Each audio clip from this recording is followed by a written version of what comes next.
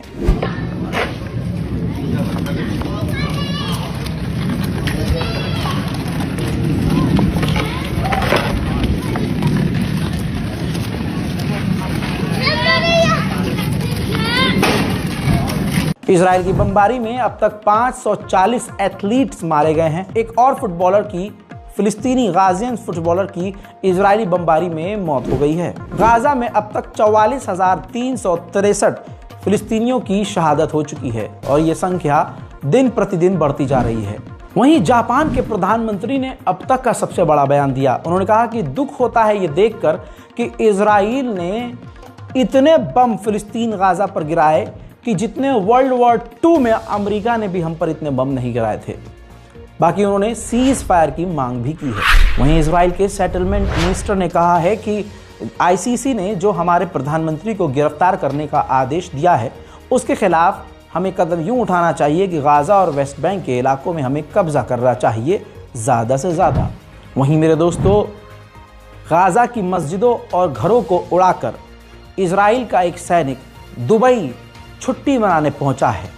वहां से अय्याशी करके छुट्टी मनाकर वापस आएगा और दोबारा फिर से गाजा में वो नरसंहार करेगा।